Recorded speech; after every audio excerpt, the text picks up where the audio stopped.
नमस्कार साथियों, स्वागत है आपका दृष्टि आईएएस के इन फोकस प्रोग्राम में। मेरा नाम है मनीष। हाल ही में स्विट्जरलैंड ने घोषणा की है कि वो दोहरे कर से बचाव संधि के अंतर्गत भारत के मोस्ट फेवर्ड नेशन के दर्जे को स्थगित करेगा और उसका ये निर्णय 1 जनवरी 2025 से लागू होगा। मोस्ट फेवर्ड नेशन का दर्जा क्या होता है, डब्ल्यूटीओ की इसकी परिभाषा क्या है और साथ ही स्विट्जरलैंड के इस निर्णय से भारतीय कंपनियों पर किस तरह के प्रभाव होंगे, आज इन फोकस के प्रोग्राम में समझने की कोशिश करेंगे। सबसे पहले देखते हैं कि इस पूरे टॉपिक के अंतर्गत हमारी चर्चा के सामान्य बिंदु क्या होने वाले हैं। सबसे पहले खबर को हमें विस्तार से जानना है। इसके बाद हम देखेंगे कि जो मोस्ट फेवर्ड नेशन होता है उसका मतलब क्या है और गेट समझौते का आर्टिकल 1 इसके अंतर्गत विशेष रूप से महत्वपूर्ण हो जाता है, तो उसको भी जानने की कोशिश करेंगे। स्विट्जरलैंड के इस निर्णय से भारतीय कंपनियों पर किस प्रकार के प्रभाव होंगे, अंतर्राष्ट्रीय कर समझौतों के अंतर्गत ये किस प्रकार के व्यापक रुझान, कॉम्प्रिहेंसिव ट्रेंड को प्रदर्शित करता है, उसको भी देखने की कोशिश करेंगे और साथ ही इसमें किस प्रकार की स्विट्जरलैंड के इस निर्णय से किस प्रकार की चुनौतियां हैं और इस तरह के मुद्दों को सुलझाने के लिए किस प्रकार की आगे की राह होनी चाहिए। इसको जानने के बाद आपके लिए एक अभ्यास प्रश्न होगा जिसका उत्तर आपको कमेंट बॉक्स में कमेंट करके देना होगा। ये जो पूरा विषय है यूपीएससी की मुख्य परीक्षा के सामान्य अध्ययन प्रश्न पत्र 2 और 3 से जुड़ेगा। भारतीय अर्थव्यवस्था जैसे खंडों से भी जुड़ जाएगा और अंतरराष्ट्रीय संबंध जैसे खंडों से भी आप जोड़ करके इसे देख सकते हैं। हम अपने प्रोग्राम में आगे बढ़े उससे पहले आप हमारे चैनल को सब्सक्राइब जरूर करिए और बेल आइकन दबाइए ताकि सभी प्रोग्राम का नोटिफिकेशन आपको मिल जाए। इन प्रोग्राम से आप जुड़े, इनका लाभ उठाएं। साथ ही इन सभी प्रोग्राम की पीडीएफ फाइल आपको इन फोकस दृष्टि आईएएस के टेलीग्राम चैनल पर उपलब्ध कराई जा रही है। डिस्क्रिप्शन में दिए गए लिंक पर जाकर आप पीडीएफ फाइल डाउनलोड कर सकते हैं। तो अब खबर को विस्तार से जानने की कोशिश करते हैं। खबर इंडियन एक्सप्रेस की है, आप देख सकते हैं, और खबर यही है कि स्विट्जरलैंड ने 30 वर्ष पुराने जो कि भारत के साथ एक समझौता हुआ था, डीटीएए यानी डबल टैक्सेशन अवॉइडमेंट एग्रीमेंट, इसे आप कह सकते हैं दोहरे कर से बचाव समझौता या दोहरे कराधान परिहार समझौते के नाम से भी आप इसे जानते हैं। और इसी के अंतर्गत भारत के लिए जो उसने सर्वाधिक तरजीही राष्ट्र यानी मोस्ट फेवर्ड नेशन का दर्जा है उसे निलंबित करने का निर्णय लिया है और उसका यह निर्णय 1 जनवरी 2025 से लागू होगा। पिछले साल नेस्ले का एक मुद्दा सुप्रीम कोर्ट के पास गया था। नेस्ले इस समझौते यानी जो दोहरे करार से बचाव समझौता है, डीटीएए है, इसके अंतर्गत जो मोस्ट फेवर्ड नेशन का दर्जा दोनों राष्ट्र एक दूसरे को प्रदान करते हैं या स्विट्जरलैंड ने भारत को प्रदान किया हुआ है, उसमें उसके अंतर्गत मोस्ट फेवर्ड नेशन के अंतर्गत स्विट्जरलैंड अपने कुछ भुगतान किए गए करों की वापसी चाहता था, जिसे सुप्रीम कोर्ट में एक डिसीजन में पलट दिया। स्विट्जरलैंड हाईकोर्ट में निर्णय को अपने पक्ष में लाने में सफल रहा था, लेकिन स्विट्जरलैंड हाईकोर्ट के उस निर्णय को सुप्रीम कोर्ट में पलट दिया गया।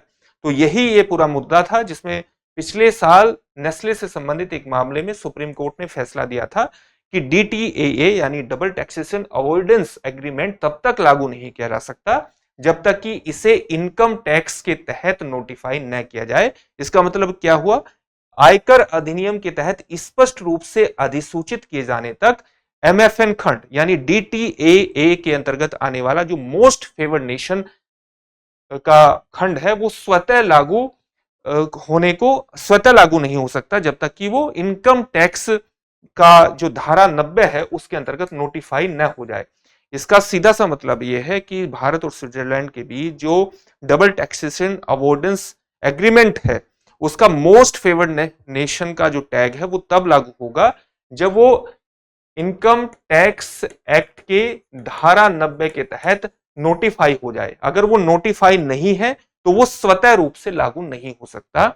ये निर्णय सुप्रीम कोर्ट का वर्ष 2023 में आया था और इसी का एक रिपरकशन आप कह सकते हैं, प्रभाव यह है कि स्विट्जरलैंड ने कहा है कि अगर इस तरह की स्थिति है तो वो मोस्ट फेवर्ड नेशन का जो दर्जा है वो जो डीटीए के अंतर्गत आता है उसको सस्पेंड करेगा भारत के लिए। तो इसके किस प्रकार के प्रभाव होंगे उसको हम जानने की कोशिश करेंगे। मोस्ट फेवर्ड नेशन क्या होता है उसको भी समझेंगे, लेकिन उससे पहले आपके लिए एक महत्वपूर्ण सूचना है और सूचना यही है कि दृष्टि आईएएस मुखर्जी नगर की क्लासेस आप जानते हैं नोएडा में शिफ्ट हो चुकी हैं और नोएडा में हमारे 2 महत्वपूर्ण बैच प्रारंभ हुए हैं, एक हिंदी माध्यम का, एक इंग्लिश माध्यम का। इन दोनों बैचेस में आप एडमिशन ले सकते हैं। कहां पर प्रारंभ हुए हैं, हमारा पता है C171/2 block A sector 15 Noida में ये स्थान है और ये जो स्थान है वो नोएडा सेक्टर 15 मेट्रो स्टेशन के पास स्थित है। आप 9311406440 पर कॉल भी कर सकते हैं।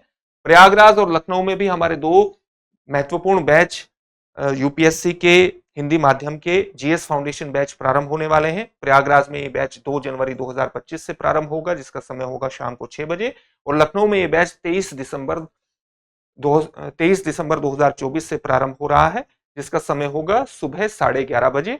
और आप 8750187501 पर कॉल भी कर सकते हैं। इन बैचेस में एडमिशन लेकर के सफलता की दिशा में आगे बढ़ सकते हैं। अब हम मोस्ट फेवर्ड नेशन को समझते हैं कि मोस्ट फेवर्ड नेशन वस्तुतः होता क्या है। ये इसको समझने के लिए आपको गेट यानी general agreement on tariff and trade 1994 के आर्टिकल 1 को भी समझना पड़ेगा, जो कहता है कि प्रत्येक डब्ल्यूटीओ सदस्य देश को अन्य सभी सदस्य देशों को एमएफएन का दर्जा प्रदान करना आवश्यक है। यानी जो प्रत्येक डब्ल्यूटीओ का जो सदस्य देश है वो डब्ल्यूटीओ के अन्य सदस्य देश को एमएफएन का दर्जा प्रदान करेगा, यानी टैरिफ यानी प्रशुल्क और व्यापार बाधाओं के संबंध में तरजीही व्यापार शर्तें प्रदान करेगा।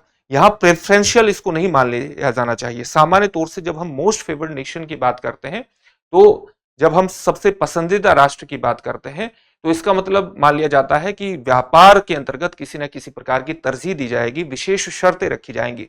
लेकिन ये अपने आप में उस स्थिति को प्रकट करता है जहां पर व्यापार में समान शर्तें और समान व्यवहार अपनाया जाएगा।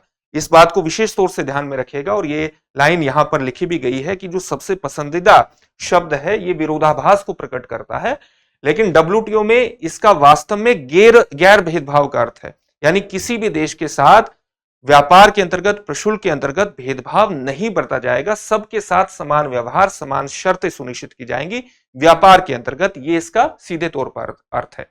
आप जानते हैं कि डब्ल्यूटीओ से पहले गैट की पूरी व्यवस्था थी, general agreement on tariff and trade की पूरी व्यवस्था थी, और अप्रैल 1994 में एक समझौता हुआ था मोरक्को में, जिसको हम मराकेश समझौते के नाम से जानते हैं।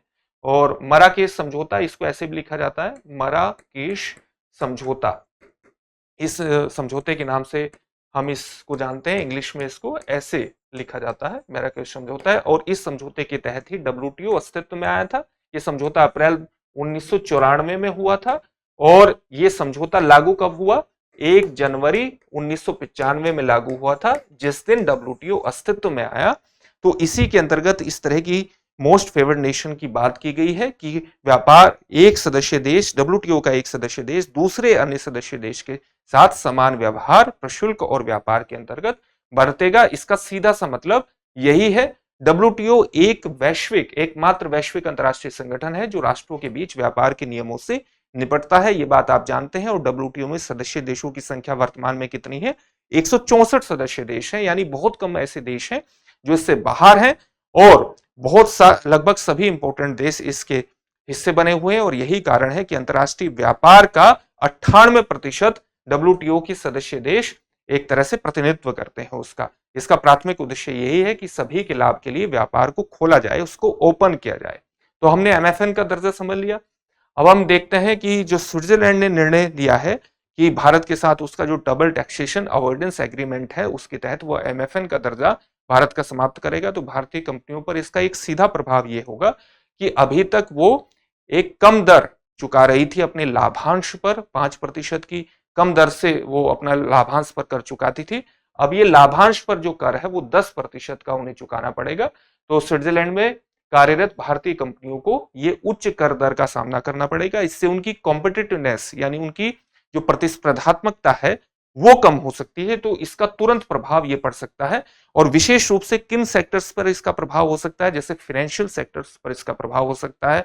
भारत की फार्मास्यूटिकल्स कंपनी बहुत बड़े स्तर पर कार्यरत है, इसका उन पर प्रभाव हो सकता है। और आप जानते हैं कि भारत की जो आईटी सेवाएं हैं वो तो दुनिया भर में कार्यरत हैं, तो स्विट्जरलैंड में भी कार्यरत हैं, तो उन पर भी इसका विशेष प्रभाव हो सकता है। तो ये जो बढ़ी हुई कर दर होंगी जो में चुकाएंगी भारतीय कंपनियां, उसका सबसे ज्यादा प्रभाव भारत के आईटी सेक्टर्स पर, भारत के फार्मास्यूटिकल सेक्टर्स पर और भारत की फाइनेंशियल सर्विसेज सेक्टर्स की जो कंपनियां हैं उस पर ही पड़ेगा। इसका ये प्रभाव हो सकता है। ये एक व्यापक रुझान को भी प्रदर्शित करता है। विशेष तौर से जो विकासशील देश हैं जैसे भारत जैसे देश हैं, वो अपने जो कर लाभ को प्रोटेक्ट करने के लिए, अपने जो घरेलू कर राजस्व है उसको प्रोटेक्ट करने के लिए अन्य देशों से जो कर संधियां होती है, जो अंतर्राष्ट्रीय कर संधियां हैं, उनकी कई बार कठोर व्याख्या पर जोर देते हैं। हालांकि वर्तमान का जो निर्णय है, वर्तमान का जो पूरा मुद्दा है, ये सुप्रीम कोर्ट के एक निर्णय के माध्यम से हमारे सामने आया है, लेकिन अन्य देशों में भी इस प्रकार की प्रवृत्ति देखी गई है कि कई बार जब हमारी सभी चीजें समझौतों के अंतर्गत कम स्पष्ट होती है, पूरी तरह से स्पष्ट नहीं होती, तो इस तरह की मुद्दे, व्याख्याओं से संबंधित मुद्दे उठते हैं और उन व्याख्याओं में कई बार कठोर व्याख्याएं होती हैं। तो एक व्यापक रुझान को भी प्रदर्शित करता है और इस तरह के मुद्दों के लिए बेहतर तालमेल की आवश्यकता होती है।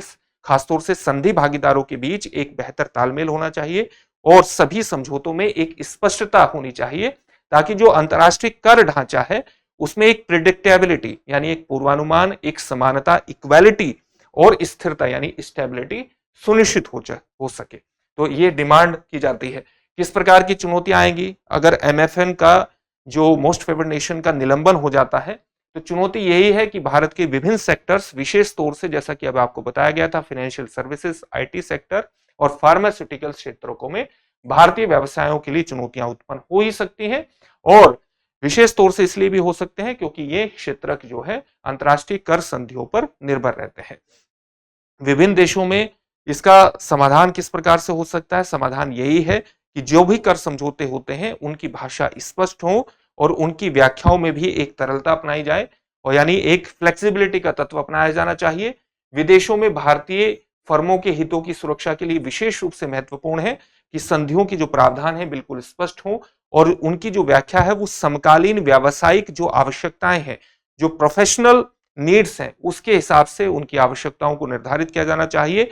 एक तालमेल को स्थापित किया जाना चाहिए, जो एक इंटरनेशनल ट्रेड है और अंतर्राष्ट्रीय व्यापार से संबंधित जो नियम है उनके साथ एक तालमेल सुनिश्चित होना चाहिए।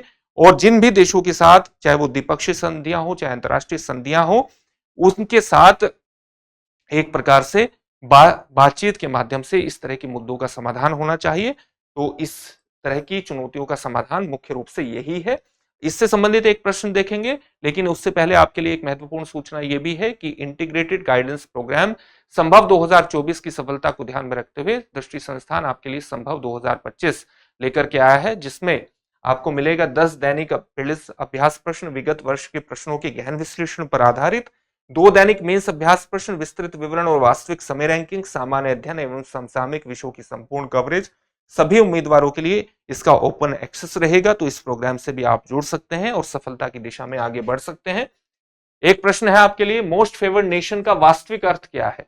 आपके ऑप्शन है किसी देश के साथ व्यापार में विशेष व्यापार शर्तें रखना यानी टर्म्स रखना, देशों के साथ अलग अलग व्यापार शर्तों पर व्यापार करना, सभी देशों के साथ समान व्यापार शर्तों पर व्यापार करना, या किसी एक देश को पूरी तरह से व्यापार में प्राथमिकता देना। इस प्रश्न का उत्तर आप हमें कमेंट बॉक्स में कमेंट करके जरूर दीजिए। फिर से एक नए सेशन में आपसे मुलाकात होगी। धन्यवाद। डियर व्यूअर्स, अपने एग्जाम की तैयारी को और बेहतर करने के लिए हमारे चैनल को लाइक, शेयर और सब्सक्राइब करना न भूलें।